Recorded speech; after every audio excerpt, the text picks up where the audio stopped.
수술 전에 등 몸에 좋다고 아무나 드시면 안 돼요. 그리고 실제로 수술방 안에 들어가셨을 때 너무 긴장하시는 분들 있잖아요. 너무 긴장 많이 하면 수면도 잘 안 돼요. 수술 전 꼭 체크하세요.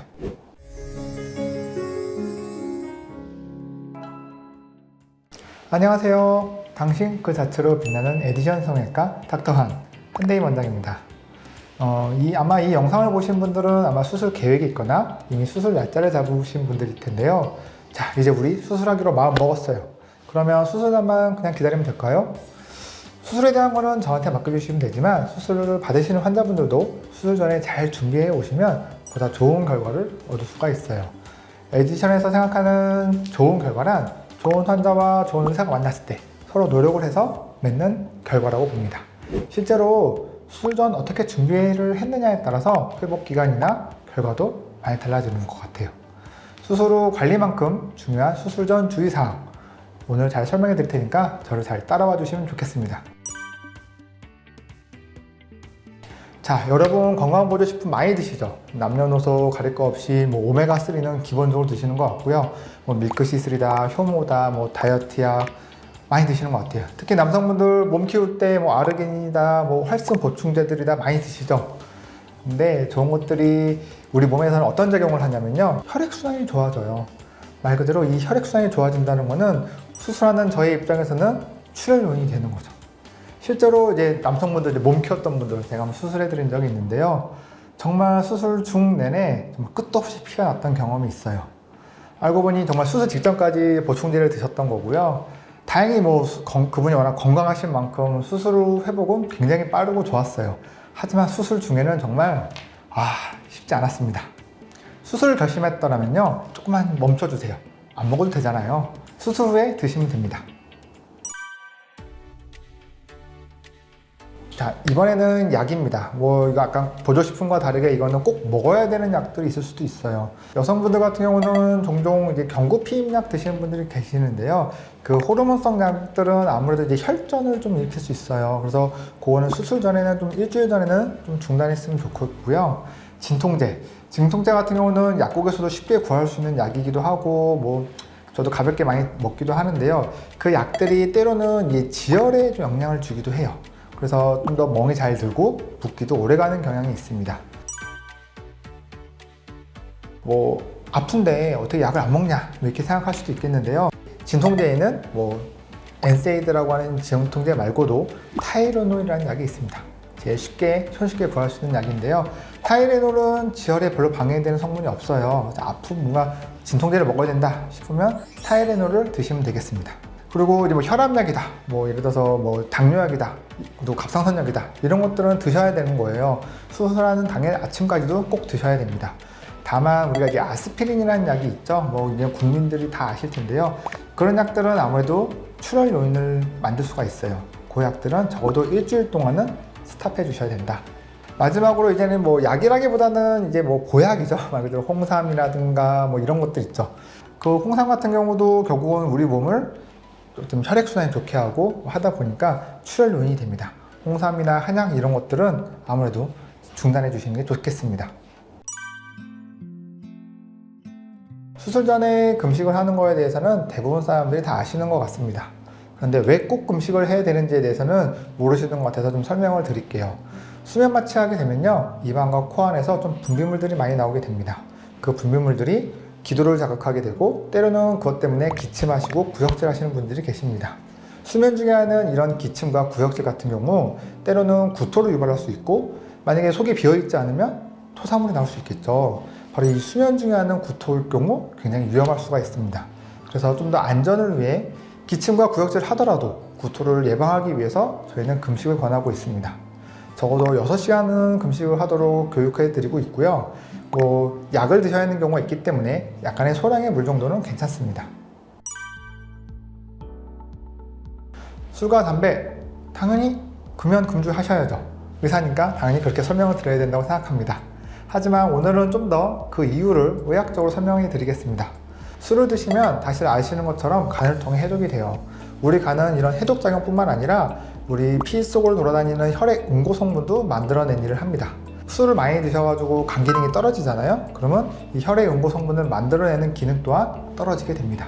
그래서 술을 많이 드시게 되면은 말 그대로 출혈 경향이 증가되게 됩니다. 그리고 또 한 가지는 이제 술을 많이 드셨던 분들 보니까요, 수면 마취가 잘 안 됩니다. 실제로 그래요.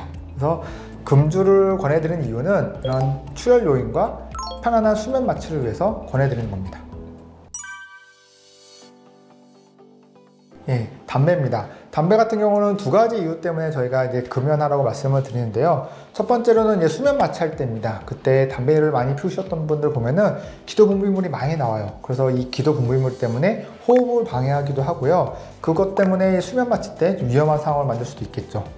두 번째 이유로는 이제 담배 안에 있는 성분으로 우리 말초 혈관의 순환을 방해하게 됩니다. 코 수술이라고 하는 거는 혈액순환이 좋아야 회복이 잘 되고 붓기도 빨리 빠지는데요. 그런 거를 방해한다고 생각해 주시면 됩니다. 특별히 저는 코 수술을 계획하신 분들한테는 반드시 금연하라고 말씀을 드리는데요. 그 이유는 이 담배 연기가 움직이는 걸 한번 상상해 보세요. 우리 이 담배 연기가 이 수술 부위로 들어간다고 생각하시면 돼요. 코 수술 부위는 한번 열었다가 닫아 놓은 거예요. 그 공간 안에 담배 연기가 머문다고 생각해 주시면 돼요. 그랬을 때 그 담배 연기 아시다시피 뭐 좋은 거 없잖아요. 그 나쁜 성분들이 그 자리에 그대로 남아있다고 생각해 주시면 되고요. 그 성분 때문에 염증이 유발되기도 합니다. 자, 그럼 이 필요한 금연과 금주 얼마나 하면 좋을까요? 물론 이번 기회에 평생 해버리면 좋지만 적어도 2주 전부터는 금연 금주를 해주셨으면 좋겠어요. 우리 몸도 약간은 적응하는 기간이 필요하거든요. 그동안 즐겼던 것들이 끊겨서 건강한 모드로 바뀌어가는데 적어도 2주는 필요한 것 같아요. 자, 이제 수술하러 오는 날입니다. 우리 어떤 옷을 입고 갈까요? 편안한 옷이 기본이지만 그래도 기왕이면 이렇게 하얀 옷이나 밝은 옷보다는 좀 어두운 옷을 추천해 드려요. 아무래도 이제 소독약도 묻고 뭐 혹여나 약간의 출혈도 있을 수가 있기 때문에 그렇게 밝은 옷보다는 좀 어두운 색이 좀 좋고요. 그리고 이제 좀 상의 같은 경우는 이제 우리가 수술한 부위, 아무래도 눈이든 코든 얼굴 부분에 수술 부위가 있다면 벗고 입을 때 이게 목이 좀 넉넉한 게 좋겠죠. 특히 코 수술하신 분들은 뭐 저 같은 경우는 이제 목에 단추가 있거나 아니면 지퍼가 있거나 이런 것들을 하면서 좀 목이 넓게 벌릴 수 있는 옷들 있잖아요. 그런 옷을 추천해 드려요. 그 밖에도 이제 장신구들, 요즘 뭐 워낙 뭐 피어싱이다 뭐 많이들 하시잖아요.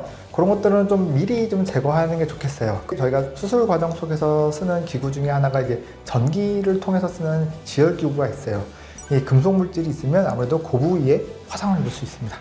또 이제 뭐 요즘 네일들 많이 하시죠. 이 네일을 지워야 되는 이유는 이 손가락을 통해서 우리가 산소 포화도를 체크하는 기구가 들어갈 거예요. 그러다 보니까 좀 더 정확하게 해야 되겠죠. 그러기 위해서 네일을 좀 제거하라고 말씀드리는데요. 적어도 하나 이상은 제거하기를 권해드립니다. 마지막으로 샤워입니다. 이게 씻는 거에 대해서 환자분들이 이게 수술이란 걸 생각하다 보면은 수술 후에 못 씻는 거 아니야 라고 생각도 하시는데, 일단은 수술 전에는 꼭 반드시 씻는 게 나의 기분을 위해서라도 좋을 것 같고요. 물론 수술 후에도 저희 또 수술 후 영상을 또 준비하긴 했지만 수술 후에도 적당히 가려서 씻을 수 있습니다. 그래서 씻는 거는 조금은 편하게 생각하셔도 됩니다. 자, 수술이 만약 내일이에요, 아니면 오늘이에요, 이게 굉장히 떨리고 불안하기도 하는데요. 결국은 이제 마음을 편안하게 맞으세요. 이게 정말 뭐 입에 바른 얘기일 수도 있겠지만 편안하게 먹으세요. 왜냐면 충분히 고민 많이 하셨고요. 원장님도 그만큼 고민하고 있어요. 저 역시도 내일 수술이다, 내일 수술 환자분들을 생각하면서 마음가짐을 한 번 더 잡거든요. 그러니까 그렇게 준비해서 수술을 해드리는 거니까 여러분들도 너무 긴장해 오지 않았으면 좋겠어요. 너무 긴장 많이 하면 수면도 잘 안 돼요. 왜냐면 우리 몸이 너무 예민해져 있거든요. 그래서 이제 수술 결심하셨고 저를 믿어준다면 좀 편안한 마음으로 오세요. 그러면 수면도 잘 되고 수술도 잘 끝나 있을 거예요.